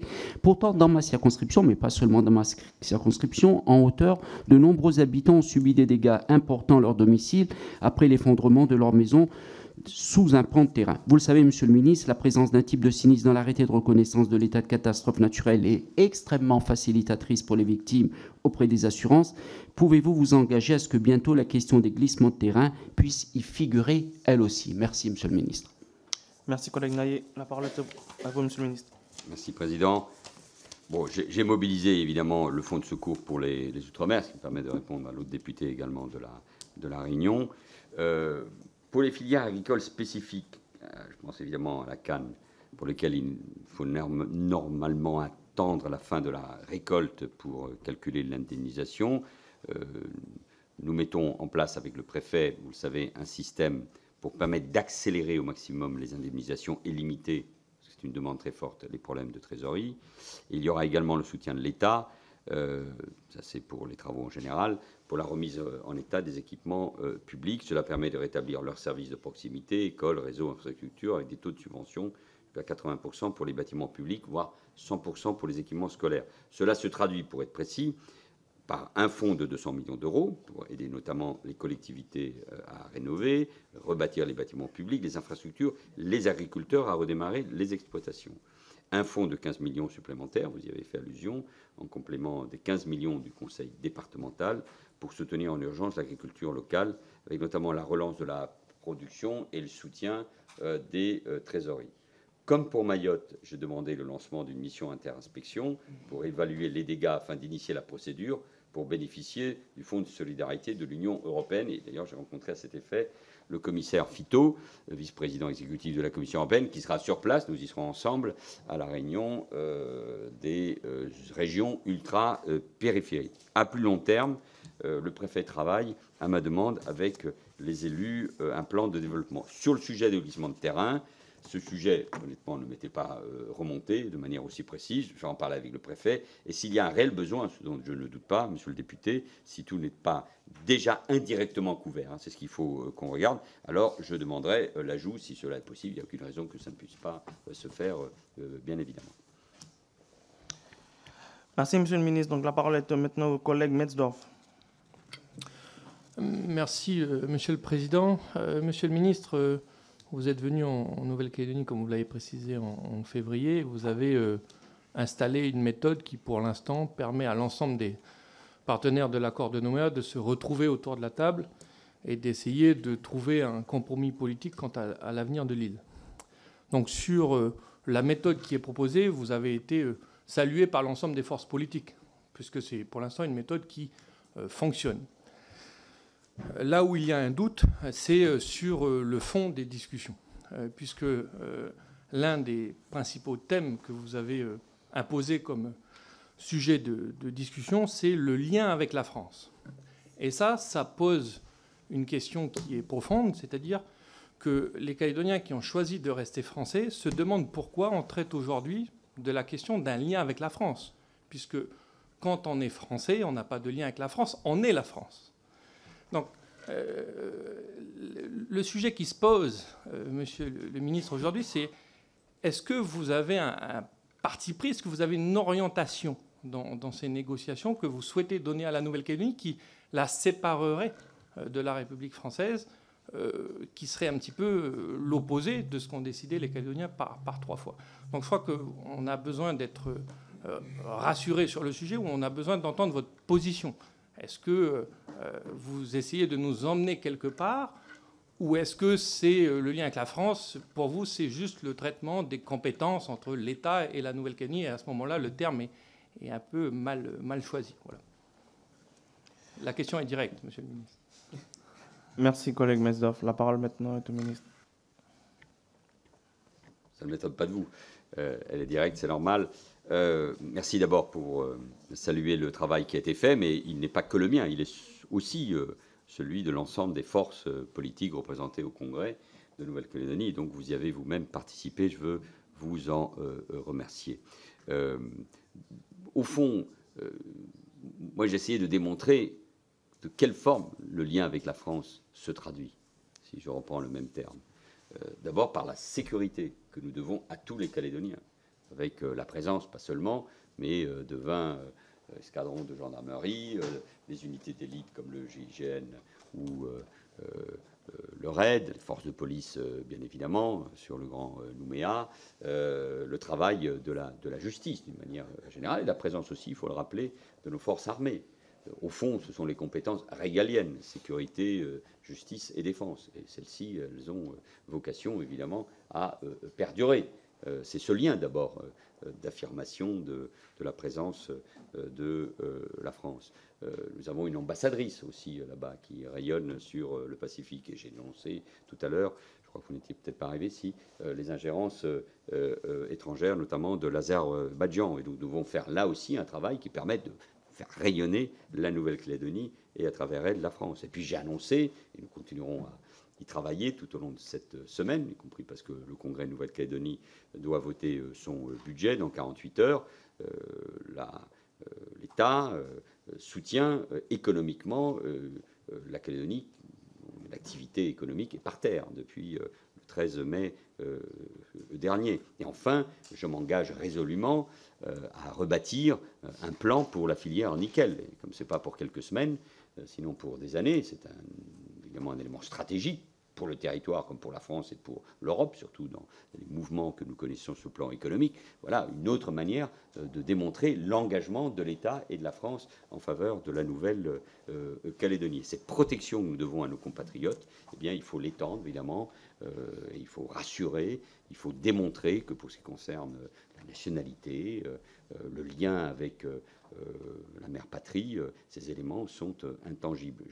Les 3 référendums ont eu lieu. Bien évidemment, ils ont dit non à chaque fois à l'indépendance, même si, j'ai déjà eu l'occasion de le dire, le 3e référendum a laissé un sentiment d'inachevé. Il y a eu aussi le 13 mai. C'est autour de cela que nous devons travailler et nous réunir. Où est-ce que je veux vous amener? Tous ensemble. Nous allons définir le but vers lequel nous devons atteindre, mais avec un sentiment de très grande responsabilité. Et je compte sur chacun pour pouvoir l'assumer pleinement. En tout cas, moi, j'y contribuerai. Je ne doute pas que vous, monsieur le député, y contribuerez aussi. Oui, il faut rassurer, parce qu'il y a la peur, il y a la crainte, il y a des fractures, et donc tout ce travail, nous devons le faire ensemble, quelles que soient nos positions. Merci, monsieur le ministre. La parole maintenant est au collègue Castor. Merci, monsieur le président. Merci, monsieur le ministre. En fait, vous avez dit en début, dans vos propos liminaires, que vous prenez le changement dans la relation entre l'État et nos territoires. Et en fait, vous êtes prêts, vous avez dit que vous étiez prêts même à des radicalités dans ce changement-là. Bon, déjà, nous sommes tous des parlementaires autour de la table avec vous aujourd'hui. Et nous avons tous relevé une chose, c'est que dans chaque fois qu'il y a des projets de loi, l'outre-mer n'existe pas. Donc déjà, comment ce changement radical va être incarné dans les PJL, puisque maintenant vous êtes à la tête donc, du ministère de l'Outre-mer. Comment vous allez travailler avec les parlementaires que nous sommes en amont pour que, si vous êtes d'accord sur le principe d'introduire systématiquement un aspect outre-mer sur les projets de loi, que ce soit fait avec nous. Deuxièmement, ma deuxième question, elle est de même nature, mais concernant les relations avec les élus locaux. Je vais vous donner 2 exemples concernant la Guyane. J'ai assisté récemment à la présentation du projet validé par le gouvernement sur le cadrage et notamment l'aspect contractuel qui va se faire sur les ressources minérales, l'inventaire des ressources minérales, et notamment avec sa déclinaison en Guyane pour les terres rares. Une zone a déjà été prédéterminée et à aucun moment les élus locaux n'ont participé à une consultation sur ce sujet. C'est quand même quelque chose d'assez surprenant qu'on puisse dire qu'en Guyane, l'inventaire minier sur les ressources minérales va se faire dans une zone alors que les Guyanais n'auront pas eu leur mot à dire. C'est un exemple, mais il y en a plein. Donc comment vous allez procéder, puisque les élus locaux demandent en fait que justement qu'ils ne soient pas soumis à des décisions parisiennes. Ce sont les meilleurs experts sur le terrain. Et à partir du moment où le SIOM a été mis en place, ce sera ma conclusion, ce qu'on a pu constater, c'est que la seule évolution, c'est de faire, on va dire, territoire par territoire, mais on a droit à 2 heures, monsieur le ministre. 2 heures, 3 heures, 4 heures de discussion. Très sérieusement, on ne peut pas traiter les problèmes, tels que les problèmes, par exemple, je prends le cas de la Guyane, mais quel que soit le territoire, en 2 heures de temps. Donc, quelle méthode vous allez mettre en place avec les élus locaux et les parlementaires? Merci, collègue Castor. La parole est à vous, monsieur le ministre. Monsieur le député Castor, vous avez raison de me rappeler à la réalité des mots qui doivent se traduire en actes. Et vous soulevez d'ailleurs un vrai sujet. Les Outre-mer sont trop peu et trop mal intégrés aux différents projets de loi. C'est une réalité. Le rapport EGA qui a été évoqué, mais que vous n'avez pas lu encore, fait justement mais moi c'est l'avantage, c'est qu'il fait justement des propositions là-dessus. Et je compte évidemment, mais pour ça je disais que ça ne me donne que des obligations, utiliser la place qui est la mienne, en tout cas du ministère d'État, pour mettre fin à ce type de situation. J'envisage de ce point de vue-là de lancer une réforme de l'administration pour que sa dimension interministérielle soit véritablement renforcée, un peu comme ce que nous essayons de faire aujourd'hui par les missions qui sont mises en place à mes côtés pour Mayotte et pour la Nouvelle-Calédonie. Donc, et enfin, le SIOM, je souhaite qu'il soit totalement décentralisé par territoire. Il y a évidemment un cadrage générale, mais les SIOM par territoire, sur place dans la mesure du possible, évidemment, ne dureront pas que quelques heures. Ils devront être beaucoup plus approfondis. Donc, on doit pouvoir travailler sur ces sujets-là. J'ai obtenu que mon cabinet soit invité à toutes les RIM relatives à des projets de loi, donc ça doit changer. Je reçois très régulièrement les élus, c'est ma méthode. Sur le recensement des ressources en Guyane et d'une manière générale sur le type d'exemple que vous avez pris, il faut concerter les élus. Donc vous avez raison de faire passer des messages. Je vous demande d'ailleurs aux uns et aux autres de me le faire passer pour rappeler à l'ordre, pour rappeler à leurs obligations l'ensemble des administrations, évidemment, de mes collègues ministres. Sinon, le discours que je tiens sera vite mis en cause et à juste titre. Merci, Monsieur le ministre. Juste une petite précision sur le rapport GA. Si vous l'avez lu, donc vous faites partie des privilégiés, puisqu'il y a le président, peut-être son cabinet, vous, et les médias. Aucun parlementaire ici n'a eu ce rapport entre les mains. Donc le rapport a déjà été fuité aux médias, et aucun des parlementaires ici présents n'a eu ce rapport-là en main. Il est là le problème, Monsieur le ministre. Donc je continue. La parole est au collègue Nilor. Oui, merci, Monsieur le Président. Monsieur le ministre, je pourrais vous parler de beaucoup de choses. Je pourrais vous parler, par exemple, du foncier, de la problématique du foncier, qui revêt une dimension ultra sensible chez nous, accentuée par l'indivision, les problématiques d'étroitesse de territoire, mais aussi par l'inconséquence des politiques publiques étatiques. J'en veux pour preuve le passage dérogatoire de la prescription acquisitive dans nos territoires de 30 ans à 10 ans, qui ne fait qu'accentuer le phénomène de vol de terre et qui met en péril le droit de propriété qui est pourtant imprescriptible du point de vue de la Constitution. J'aurais pu vous parler d'hémorragie démographique avec la participation active de l'État, puisque chaque année, tous les néo-titulaires lauréats de concours de l'éducation nationale sont obligés de partir à Versailles ou à Créteil. À Versailles, ce n'est pas pour mener une vie de château, avec très peu de perspectives de retour au pays. Ce sont des populations jeunes, en âge de procréer, qui partent régulièrement chaque année. Mais je préfère vous parler de risques majeurs. Tous ces risques se conjuguent chez nous, peut-être à part les avalanches de neige. Ces derniers temps, les tremblements de terre se multiplient en Martinique. Les Antilles françaises dépendent du Pacific Tsunami Warning Center basé à Hawaï. Et aujourd'hui, cet organisme fait partie des agences ciblées par des restrictions budgétaires de l'administration Trump, à tel point que le risque de rupture des capacités de détection des tsunamis est bien réel. La France dispose bien de son propre centre, le CNALT, mais celui-ci ne couvre que la Méditerranée et l'Atlantique Nord-Est, c'est-à-dire que là, on n'est même pas entièrement à part, on est carrément exclu. La France doit donc impérativement, c'est la logique, investir dans des infrastructures indépendantes si elle veut, mais le veut-elle? C'est la question que je pose. Garantir la sécurité des peuples antillais. Pourquoi je pose cette question? Parce que j'ai été l'initiateur d'une commission, de la création d'une commission d'enquête parlementaire sur la gestion des risques majeurs dans les Outre-mer, qui a été littéralement court-circuitée par la Macronie et le Rassemblement national. Et on voit bien sur un enjeu aussi important comment les petites méthodes, les petites pratiques politiciennes peuvent venir nous écarter de réflexions fondamentales. Je vous remercie. Merci, collègue Dinor. La parole est à Monsieur le ministre. Au moins. Président, je demandais à mes collaborateurs, après un accord qui a été vu avec le cabinet du président de la République, qu'on vous passe dans les heures qui viennent le rapport qui a fait couler déjà beaucoup de paroles il y a un instant. Moi, je n'ai rien à cacher. Ce rapport est là. J'imagine que les deux inspecteurs seront à votre disposition.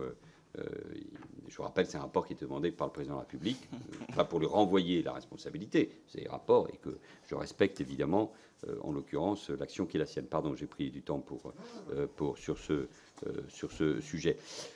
Vous avez 1000 fois raison. On ne va pas revenir sur les autres éléments que vous avez évoqués, sur la question du risque climatique. Le plan national d'adaptation au changement climatique a été publié le 10 mars. Il se trouve que j'évoquais tout à l'heure à l'Assemblée nationale, nous avons une réunion de travail qui est prévue dans quelques jours avec la ministre de l'écologie, la transition écologique. Pour moi, ça doit être le point numéro 1, sans doute, du CIOM, quelle que soit sa forme. Je veux vraiment faire un point parce que j'étais, par exemple, marqué, vous connaissez parfaitement ces sujets, par ma visite il y a quelques jours à la Martinique, dans la commune du Prêcheur, avec votre collègue Marcelin, parce que Lido, pardon, parce que là, c'est tous les risques, en effet, sauf la neige, et encore, qui s'abattent sur cette commune. On pourrait multiplier ce type d'éléments. Donc, ça nécessite, ça nécessite des moyens,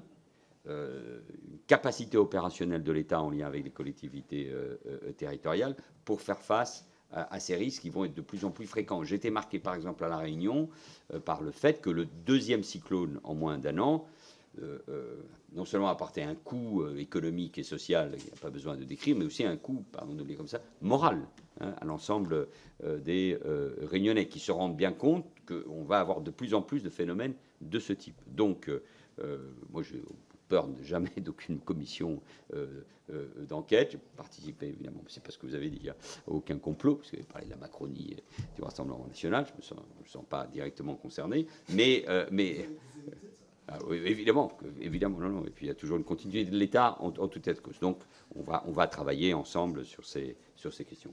Pardon, Monsieur le Président. Non, c'est pas c'est le collègue. Merci, Monsieur le ministre.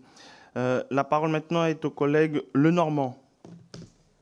Merci, Président. Monsieur le Premier ministre, je voudrais revenir un peu sur le projet de loi sur la vie chère que vous avez évoqué déjà dans les médias.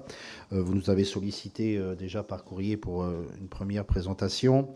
Alors, je vous sens déterminé et servi par une solide expérience. Et j'aimerais voir un peu comment vous envisagez les différentes modalités qui vont aboutir à ce texte. Je ne me permettrai pas de vous donner quelques conseils, mais quelques retours d'expérience d'un vieil élu local. La première, on n'a pas besoin de grand-messes médiatiques, Monsieur le Premier ministre. On en a déjà eu, on en a soupé. Aujourd'hui, la situation est difficile et les gens attendent chez nous du concret. Ensuite, je pense que vu les diversités que l'on a ici autour de la table, il faudra le concevoir territoire par territoire.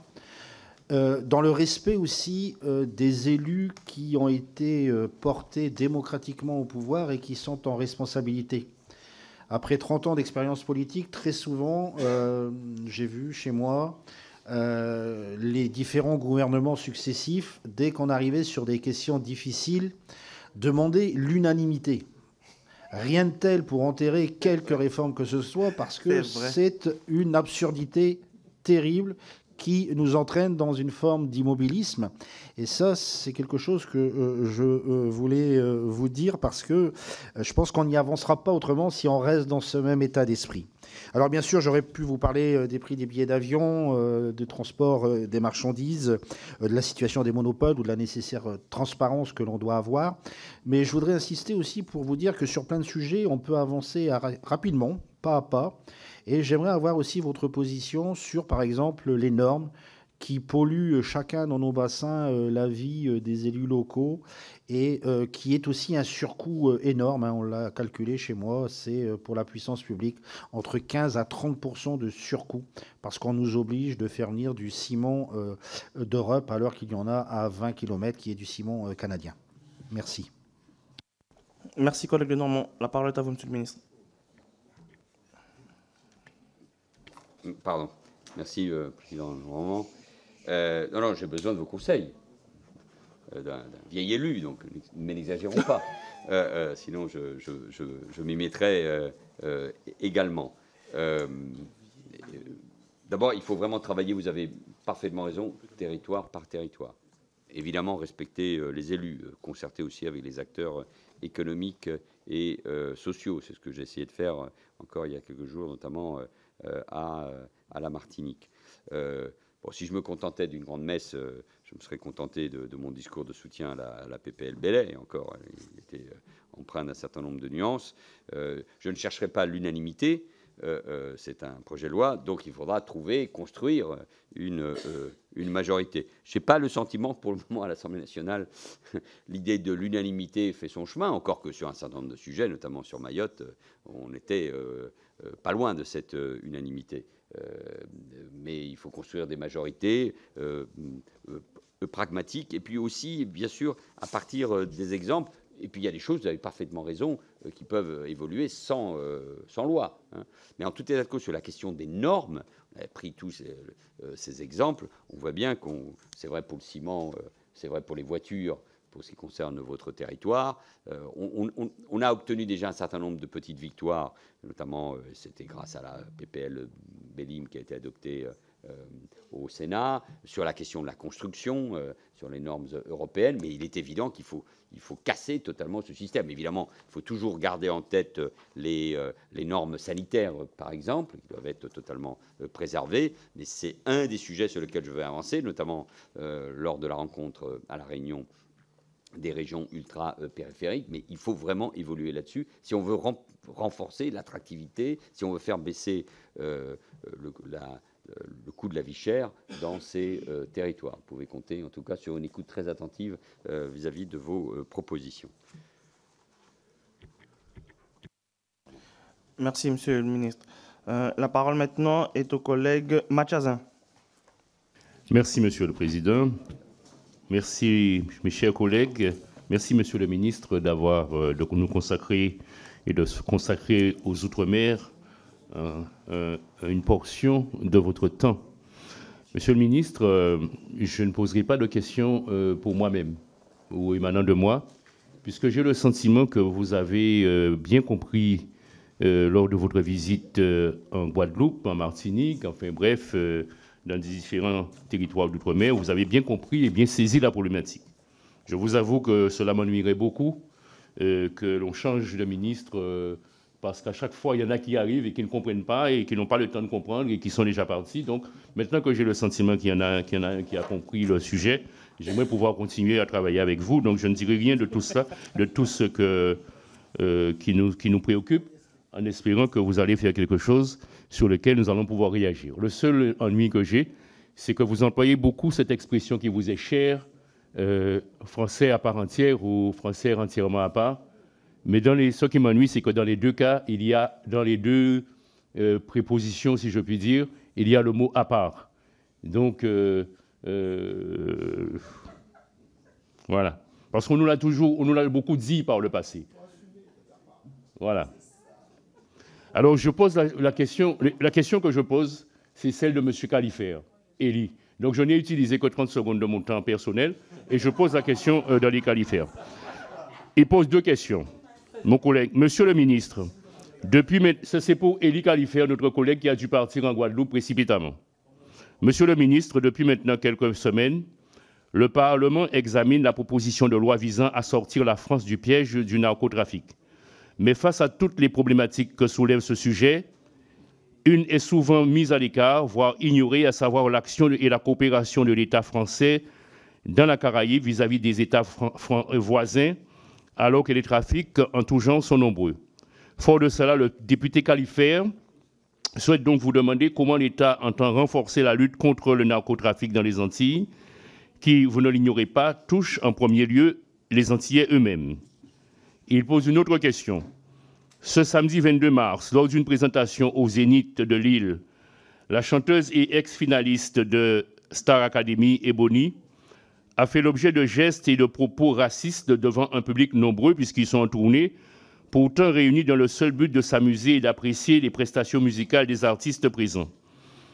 Alors que cette jeune femme, Ebony, avait déjà été victime sur les réseaux sociaux d'une inquiétante vague de haine de salon, tout à fait inadmissible lors de sa finale à la Star Academy, le député Califère dit s'inquiéter aujourd'hui particulièrement du fait que cette même haine semble se banaliser et puisse même être encouragée par un terreau politique qui paraît de plus en plus fertile.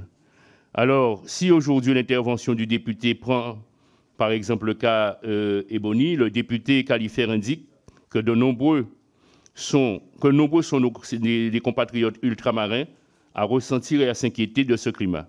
Sur ce sujet, le député Khalifé vous demande quelles sont les actions que le gouvernement entend mener. Merci, collègue Mathiazin. La parole est à vous, Monsieur le ministre. Merci, Monsieur le Président. Je me suis beaucoup exprimé sur la question, sur place notamment, du narcotrafic aux Antilles, et j'ai dit qu'en effet, il fallait renforcer la coopération régionale. On avait des exemples avec Sainte-Lucie et la Dominique qui contribuent d'ores et déjà, pas au niveau qu'il faudrait avoir, bien sûr, à renforcer la coopération opérationnelle de lutte contre les stupéfiants. Nous parlions avant des moyens qu'il faut pour Mayotte. On voit bien que pour les Antilles, il faut sans doute des moyens aériens supplémentaires, davantage de contrôle sur les ports à travers des scanners qui soient extrêmement puissants. Et puis, évidemment, cette coopération régionale dans un environnement où ces questions-là ne sont pas faciles. Mais ne voulant pas dépasser le temps qui m'est imparti, je veux vous répondre sur la chanteuse Ebony qui subit, vous l'avez dit, une vague de haine insupportable sur les réseaux sociaux, une vague de haine et raciste, et qui démontre d'abord sur les réseaux sociaux une forme de banalisation de la violence verbale et des comportements insultants et offensants. D'ailleurs, le concept américain qui est présent dans ces réseaux de misogynie noire apparaît dans le débat public et dénonce donc une forme de stigmatisation des femmes noires. La société de production en démol, pour que chacun le sache, a porté plainte aux côtés de SOS Racisme et de la Maison des Potes. Moi, je condamne évidemment fermement ces injures. Le racisme n'est pas une opinion, c'est un délit puni par la loi. Et le respect de la dignité humaine, de l'égalité des droits, de l'intégrité des personnes sont des principes fondamentaux. Et je veux d'ailleurs saluer, pour que chacun le sache bien, les réactions d'Ebony, parce que malgré son jeune âge, cette dernière répond toujours avec beaucoup de hauteur, avec la volonté d'apaisement et de tolérance. Et donc, nous pouvons tous lui adresser un soutien affectueux, mais il faut évidemment lutter avec la plus grande détermination contre ces propos et ces actes racistes. Merci, Monsieur le ministre. Juste une petite observation quand même. Bon, cela ne vous incombe pas, parce que ce n'est pas vous qui portez la loi, mais je trouve que le gouvernement, et ce sont mes mots, a fait preuve quand même de malhonnêteté intellectuelle envers les parlementaires que nous sommes. Lorsqu'on fait venir un texte ô combien important pour lutter contre le narcotrafic, pour ne pas dire contre le crime organisé, à la base vient une PPL qui, tout le monde sait, on ne pourra jamais mettre un amendement qui permettra d'avoir des moyens supplémentaires.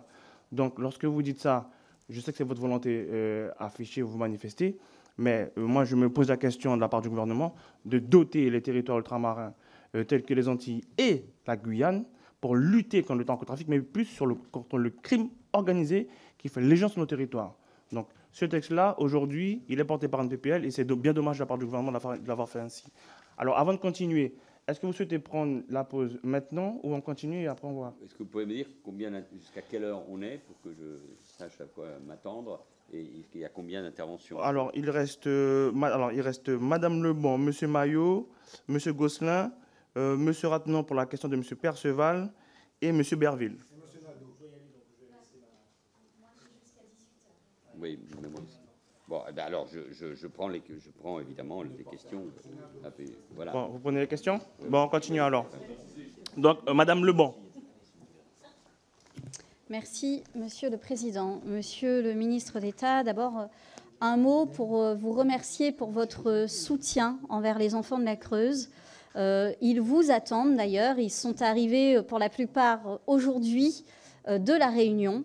Et ils vous attendent demain pour le dépôt de la proposition de loi qui est également portée par Perrine Goulet et qui ouvrirait la voie à la réparation financière.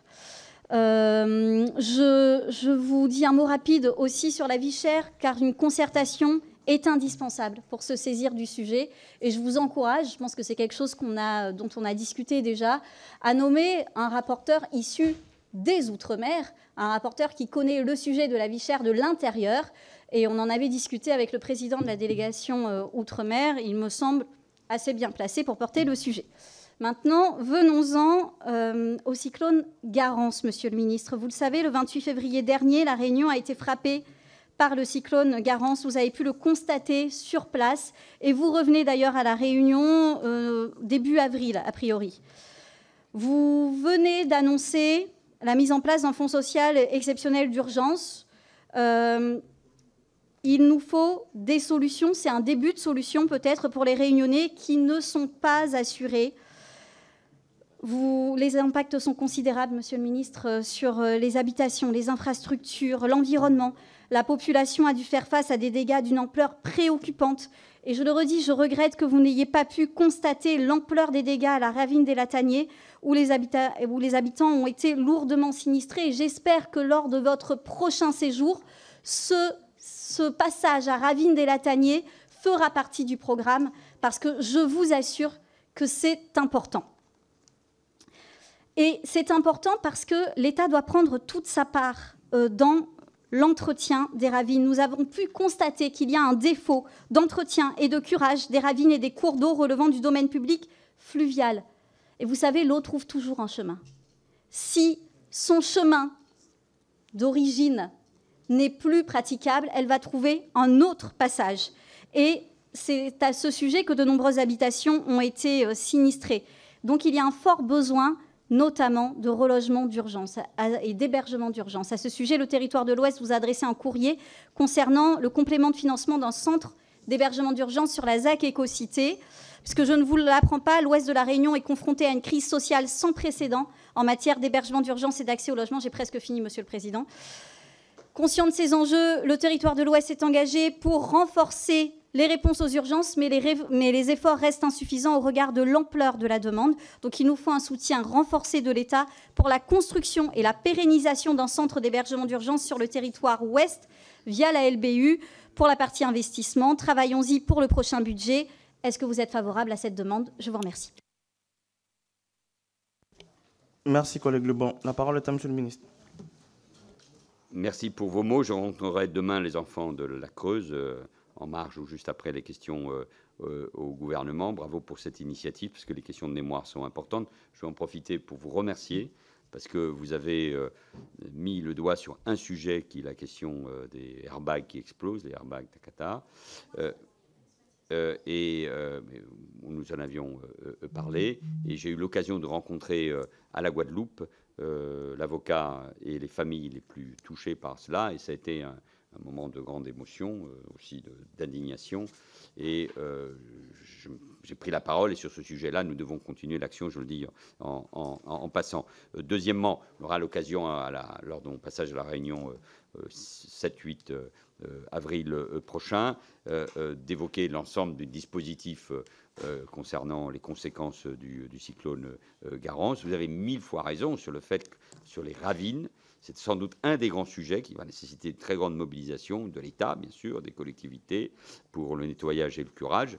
Nous savons parfaitement que, notamment à Saint-Denis de la Réunion, si le cyclone avait eu lieu en pleine nuit, sans doute nous aurions à déplorer plus de victimes. J'ai constaté moi-même, avec beaucoup d'entre vous, les dégâts.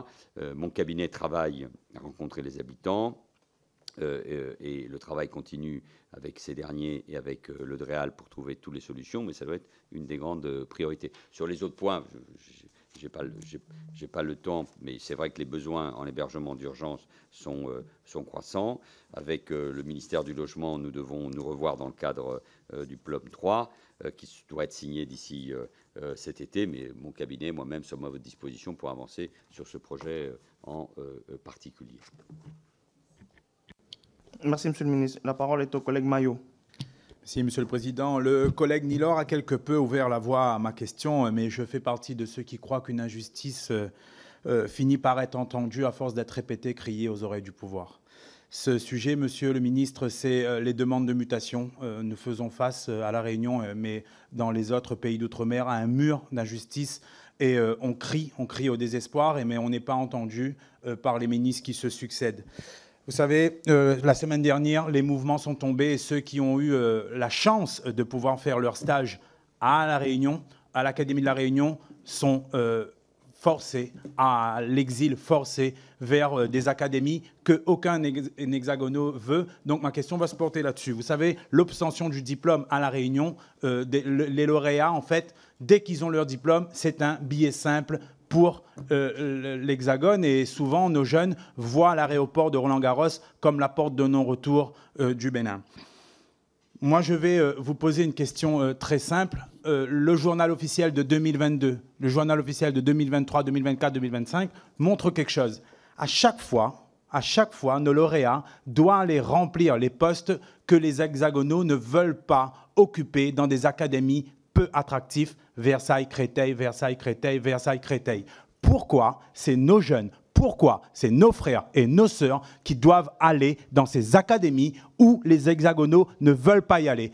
Pourquoi c'est à nous d'aller renflouer ces académies que personne ne veut? C'est de l'injustice, c'est un aller simple et derrière cela, des souffrances familiales, derrière cela, des souffrances de famille et derrière cela aussi, des parents qui voient grandir leurs petits-enfants à travers WhatsApp. Ce n'est pas normal. Et je vous dis, pourquoi c'est de l'injustice? C'est que les jeunes qui sont envoyés dans ces académies, on le sait parce que on sait qu'il y a des postes disponibles dans nos académies, mais ces postes ne sont pas faits pour nous, les Réunionnais. Alors, ils sont faits pour qui? On veut de la transparence, personne ne sait nous en donner. Dernière chose, sur le logement, Garance a mis en évidence une véritable crise du logement à La Réunion, 49 000 demandes non traitées. Non traitées, ça s'est accumulé. Je veux juste vous dire, monsieur le ministre, qu'on a des solutions à La Réunion. Moi, j'ai des solutions à vous proposer. On ne pourra pas construire 49 000 logements. La solution doit être mixte. La solution doit être mixte est la captation du logement privé à condition d'aider ces propriétaires est une solution. Les mutations, le logement, les problèmes sont multiples, mais il faut commencer à les attaquer. Merci, collègue Maillot. La parole est à vous, monsieur le ministre.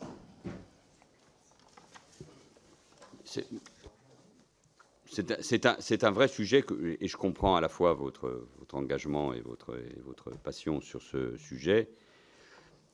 On est face à un vrai problème et je pense qu'il faut, avec la ministre de l'Éducation, le traiter, même si ça peut concerner d'autres fonctionnaires, d'autres types de fonctionnaires. Il résulte de l'indivisibilité de la République un principe de continuité territoriale qui poursuit un double objectif: concrétiser la liberté pour chacun de se déplacer et de s'installer sur l'ensemble du territoire national et avoir la possibilité de revenir aisément sur le territoire auquel on est attaché. Bon. Comment on le fait vivre, ce principe? Le fameux CIM, sans des intérêts matériels et moraux, a été rénové dans la foulée du précédent SIOM de 2023. Le mécanisme des critères irréversible permet une priorité effective en faveur des fonctionnaires réellement originaires des Outre-mer. Bon. Donc, moi, je suis ouvert à un bilan de dispositif dans le respect du principe d'égalité. Ça, c'est le premier point. Et deuxièmement, il faut ouvrir le débat sur les affectés, l'exil. Enfin, bon, mais c'est celui que vous utilisez. C'est pour ça que je mets des guillemets. Mais c'est aussi un terme que j'ai entendu. Donc, et je peux comprendre la souffrance, parce qu'ils sont aussi mes frères et mes sœurs. Ce sont aussi nos compatriotes. Donc, moi, je pense qu'il faut mettre à plat ce dispositif. Ça fait des années qu'on est sur ce sujet. Et je le dis d'autant plus, et je le comprends d'autant plus, qu'il y a une vraie fuite, volontaire ou involontaire, voulue ou pas voulue, des talents. Et plutôt que de mettre en place des systèmes qui consistent ensuite à les faire revenir ou à les empêcher de partir, il faut peut-être commencer par les talents qui se forment directement dans vos territoires. Donc moi, ça me paraît de bon sens. Mais je veux quand même que, dans le cadre de la fonction publique, dans le cadre de la mobilité, on ait cette discussion avec la ministre de l'Éducation et avec le ministre de la fonction publique. Moi, je suis ouvert à ce débat, mais essayons, avec les parlementaires, moi je suis prêt à organiser la réunion, d'avoir un débat le plus clair possible. Ça concerne l'éducation, ça concerne la police, ça concerne la pénitentiaire, avec à chaque fois un certain nombre de critères qui sont différents. Non, Président, mais j'ai bien compris qu'il y a une PPL en attente sur chacun des sujets. Non, juste une précision. Madame la ministre, Madame la rectrice de la Guadeloupe, lors du passage à la résidence préfectorale, m'a dit que Madame la ministre a pris cette décision qui n'est pas encore formalisée pour que les stagiaires restent dans nos territoires. C'est ce qu'elle m'a dit, Madame la rectrice. J'ai interpellé Madame la ministre après les QAG de la semaine dernière, qui m'a dit qu'elle revient vers nous, vers moi, en vérifiant. En tout cas, c'est ce que Madame la rectrice de la Guadeloupe m'a informé.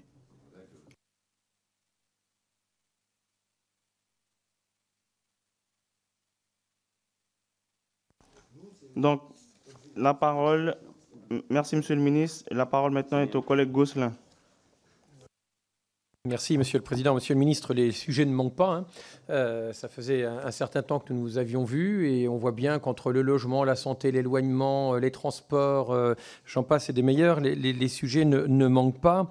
Et vous avez évoqué en propos liminaire la Nouvelle-Calédonie, Mayotte, la vie chère, autant de sujets qui vont mobiliser le Parlement. Et justement, ça serait en première question peut-être quelques éléments de planning. Comment vous voyez l'examen des textes dans les semaines ou les mois qui viennent? Bon, la Nouvelle-Calédonie, c'est un projet très particulier, constitutionnel, avec une révision qui va de soi pour la Constitution. Elle va de soi, pas dans le contenu, mais elle va de soi pour changer de statut et les lois organiques qui pourront en découler.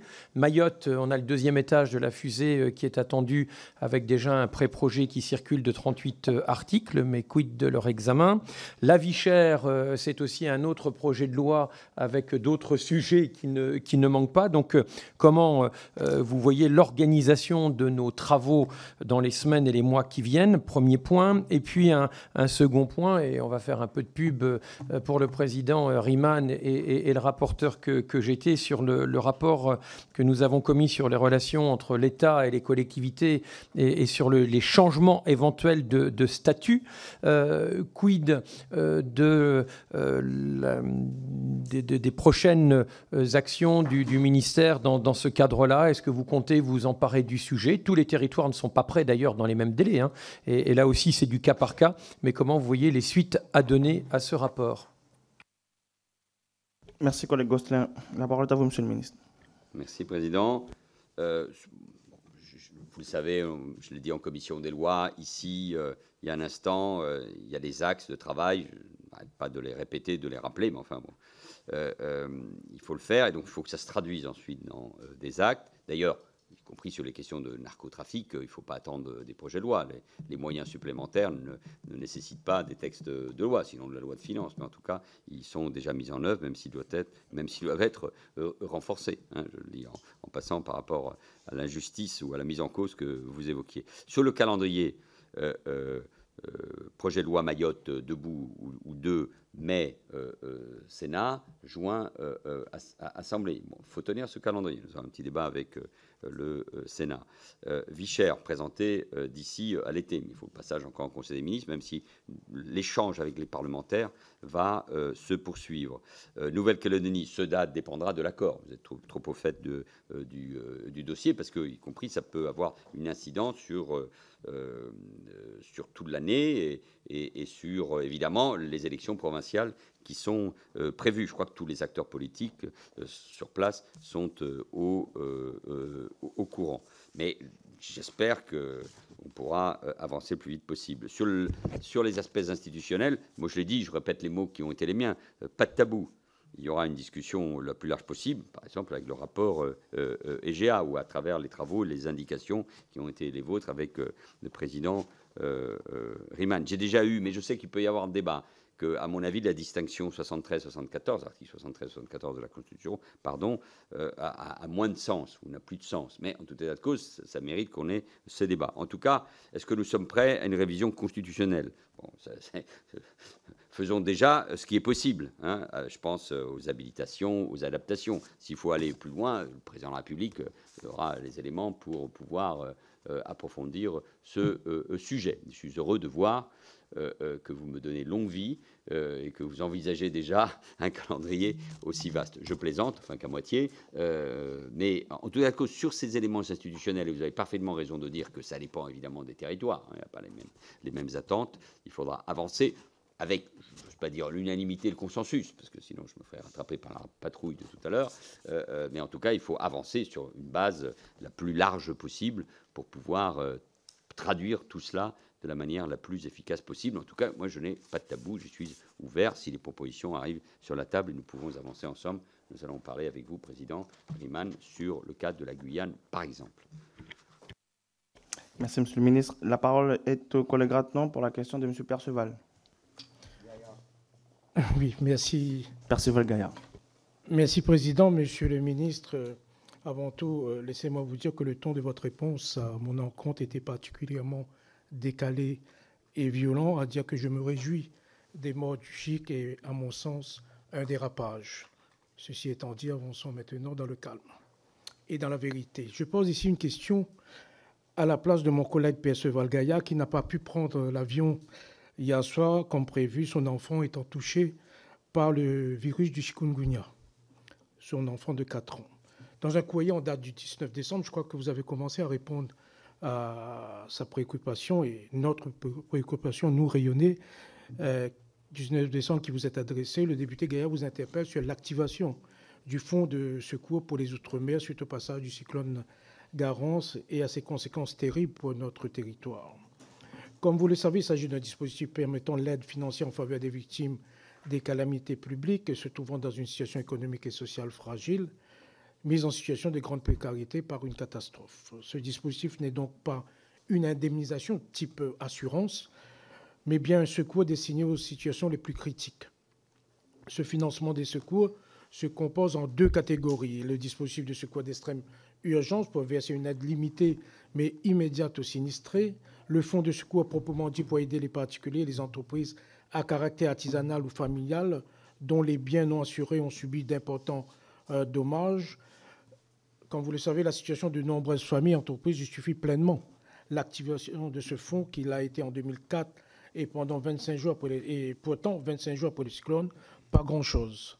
Et je le dis en toute sincérité, Monsieur le ministre. À La Réunion, plus de 34% de nos entreprises ne sont pas assurées, soit qu'elles ne le peuvent pas, soit que les assurances ne veulent pas. Ça arrive très souvent, malheureusement. Pareil pour les particuliers. La question est donc très simple. Vous avez commencé à répondre tout à l'heure. Comment votre ministère compte-t-il activer le fonds de soutien aux Outre-mer pour les sinistrés, notamment pour ceux qui n'ont pas d'assurance? Merci, collègue Rathenau. Monsieur le ministre, la parole est à vous. Monsieur le député Rathenau, moi j'ai le plus grand respect par rapport à vous. Vous avez sous-entendu que l'État en profitait pour faire vendre des vaccins. Donc j'ai quand même réagi. Vous savez, je suis comme vous, hein, je suis entier. Moi je réponds. Non, entier. Entier. Entier. Antillais, je le suis un peu depuis quelques jours, mais ça se perd très vite parce que... Hein? Oui. Et ces Antillais, ils sont terribles. Hein, ils sont beaucoup... oui. Mais dès que je prends l'avion, ensuite, les discours peuvent... Bon, je dis rien. Donc, acte, passons à autre chose et travaillons surtout sur le fond. J'ai sur place, juste après le cyclone Garance, annoncé les 15 millions pour l'agriculture et les 200 millions pour l'ensemble des bâtiments et des filières économiques, industrielles et agricoles. Je reviens dans quelques semaines. Le préfet, évidemment, agit sur place. Le fonds de secours pour les Outre-mer est évidemment mobilisé. J'ai demandé, comme pour Mayotte, une inspection parce qu'on a besoin des coûts. Et donc, c'est sur cette base-là qu'il faut agir. Je suis conscient de l'urgence. Et c'est pour ça que j'avais réuni sur place tous les acteurs économiques et je les rencontrerai de nouveau avec les acteurs de la filière agricole. Je rajoute que c'est un sujet qui se pose évidemment pour l'ensemble des suites des catastrophes naturelles, que nous sommes dans un dialogue serré, ça dépend d'ailleurs des territoires, avec le monde des assurances, parce que alors, je mets de côté la question des assurances émeutes, qui touche en partie la Martinique et la Nouvelle-Calédonie, parce qu'ils se sont retirés, comme vous le savez, de ces assurances ou de ces réassurances, même s'il y a un travail qui est fait notamment avec le ministère des Finances, mais on doit être évidemment extrêmement attentif à cela. J'ai trouvé à La Réunion, mais je peux me tromper, hein, des acteurs des assurances qui étaient plutôt mobilisés sur le sujet, ainsi que les banques, mais enfin, il faut vérifier au jour le jour. Je reviens, c'est pour M. Gaillard, mais à travers vous, en plus du Fonds de solidarité des Outre-mer, je vais signer dans les prochains jours la circulaire qui permet la mise en œuvre du Fonds de secours d'extrême urgence de la sécurité civile. Le préfet aura donc ce fonds à sa main pour aider également les familles plus directement qui sont concernées par les conséquences. En tout cas, on se mobilise. Moi, je suis prêt à faire le point avec évidemment les parlementaires de la Réunion autant que nécessaire sur ce sujet, moi, mon cabinet, et évidemment sur place dans une quinzaine de jours. Merci, Monsieur le ministre. La parole est à la collègue Kerbidji. Merci, Monsieur le Président. Merci, Monsieur le ministre, de venir répondre à nos questions. J'avais alerté il y a quelques semaines la ministre de l'Éducation concernant le manque d'AESH à La Réunion. Elle m'expliquait qu'il allait y avoir un nouveau dispositif basé sur les pôles d'appui à la scolarité. Il n'y en a pas à La Réunion et j'ai appris il y a quelques jours que finalement ils étaient en cours de création. 21 postes qui vont être créés. Les annonces de candidature ont été émises le 21 mars pour une clôture le 30 mars. Ça fait court pour recruter 21 professionnels, mais pourquoi pas? Ce qui m'interpelle en revanche, c'est qu'on crée 21 postes pour 217 000 élèves concernés. Dans le Var, là où il n'y a que 100 000 élèves concernés, on a créé 41 postes. Et ce problème de sous-investissement chronique dans notamment les services publics, on le retrouve partout. On le retrouve dans la police, on le retrouve dans les douanes, on le retrouve chez les gendarmes, on le retrouve dans la justice. À chaque fois que l'on compare les chiffres dans nos départements d'outre-mer, on s'aperçoit qu'il y a un vrai manque de moyens qui est chronique et qui est voulu lorsque l'on compare avec soit un ratio de population, soit un ratio d'administrés équivalent. Il va y avoir des coupes budgétaires importantes qui vont impacter les services publics et ça nous fait craindre qu'il n'y aura pas de rattrapage, alors même que les besoins sont plus importants dans nos territoires. Là, je vous ai donné un exemple précis concernant les AESH, mais je voudrais pu vous donner un chiffre concernant la justice ou concernant la police. Est-ce que les coupes budgétaires vont empêcher les rattrapages qui doivent avoir lieu dans nos territoires? Et est-ce qu'un jour, on pourra avoir un état des lieux précis de ce désinvestissement ou de ce manque d'investissement chronique pour savoir sur combien d'années, avec un plan pluriannuel, est-ce qu'on pourra un jour arriver au même niveau dans les services publics, même niveau d'agents, même niveau de moyens qu'en Hexagone. On parle là, par exemple, du texte sur le narcotrafic. Le nouveau parquet national anticriminalité, lorsqu'il appellera, par exemple, à La Réunion pour engager des moyens tels que les filatures ou des saisies, s'il n'a pas de moyens, je ne vois pas ce qu'il pourra faire de plus. Donc ça impacte l'ensemble des services publics dans l'ensemble de nos territoires d'outre-mer. Merci, collègue Kerbidji. La parole est à vous, Monsieur le ministre. En écho à ce que vous dites, je vais évidemment évoquer avec la ministre le sujet que vous venez d'évoquer et les éléments de comparaison. Je n'ai pas de raison de ne pas vous croire, hein, mais on va regarder ça de près. Sur un état des lieux précis, moi, je l'appelle de mes voeux.